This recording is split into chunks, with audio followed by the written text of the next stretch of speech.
Hey guys, it's so funny. I never quite know when this is going live, but hey, it's Emily.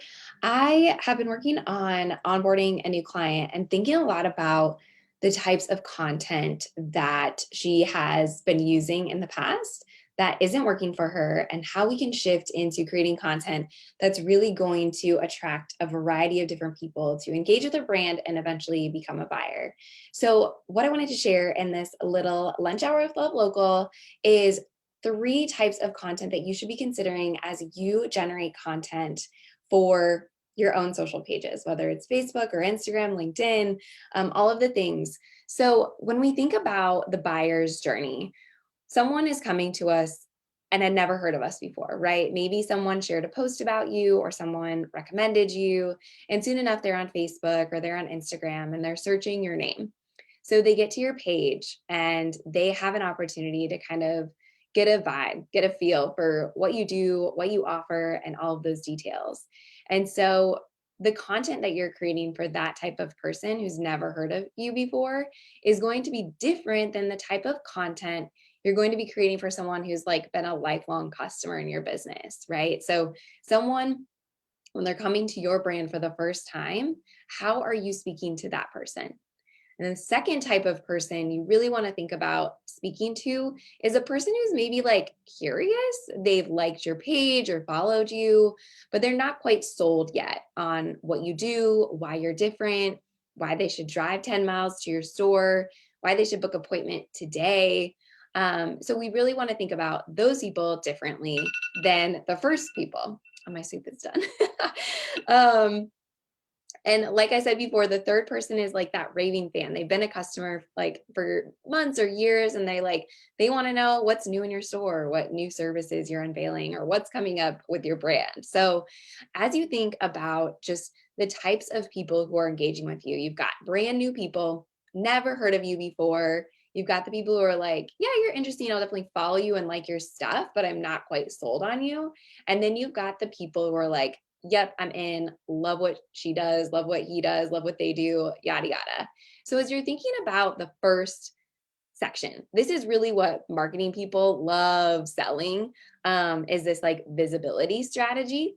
And we're here for it too, don't get me wrong. But I feel like people miss the kind of like second and third tier of people a lot of times. So, in the visibility kind of strategy, when you're really thinking about the people who've never heard of you before, some of the things you really want to focus on are your bio, making sure that the links in the About section of your Facebook page are accurately pointing people to the pages where people will start making decisions about you, whether they want to take that next step or whether they want to follow you.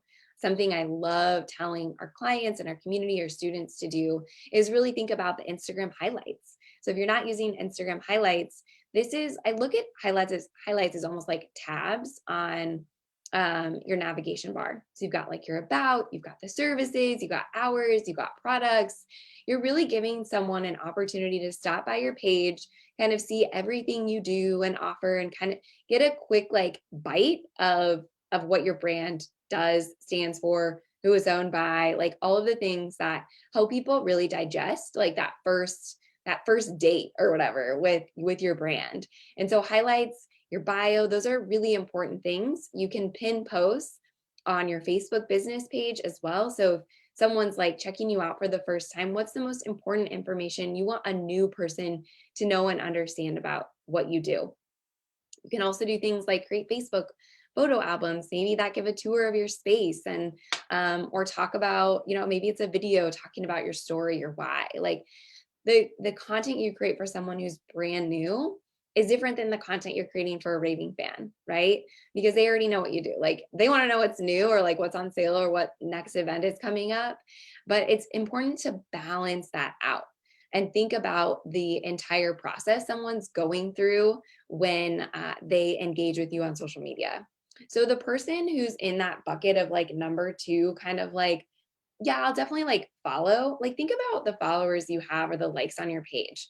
How many people have actually converted to being a customer or buyer in your business? That's something our students in Illuminate on Instagram are doing right now. They're seeing like how many people follow me and how many people have said yes to my offer. And some of the things we like to focus on in that bucket of people is really diving into those differentiating factors. Like, why are you different than the guy next door? Like, why is it really simple to shop with you?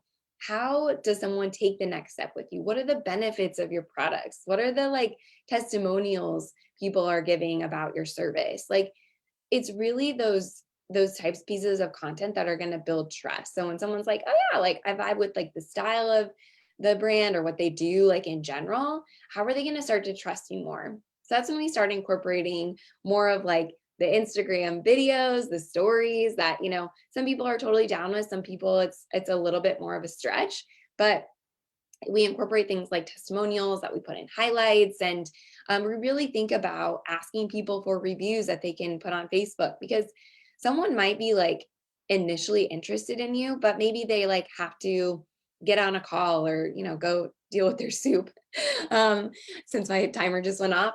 And we want to make sure that when they come back, or that as they're thinking through making that next decision of like booking or stopping by or shopping with you on your e-commerce site, that they can do that as quickly as possible, because you explained why you're different, packaged up what your offer is, and made it easy to take that next step. So, and the final thing is like really creating content for your best customers. Like, a lot of people who probably follow you have already said yes to you in some way, shape, or form. So what do they want to know about you? Like, a lot of times business owners just kind of hide behind their brand and hope that their logo or the website and like pushing out content is good enough. But we know that people do business with people. So the more you can show yourself and like continue connecting with those customers who have like come in and been excited to catch up with you, like those are the pieces and the elements with as a local business owner that you can have fun with, and that you can incorporate into stories, into grid, share where you're going on vacation next, or share like a cool mask you just bought, or like tell us what cause you're donating to as a person or as a brand, and like let your customers have the opportunity to go deeper with you. So when I think about content for brands and the students in our courses, the clients we work with, we really think about that entire buying process.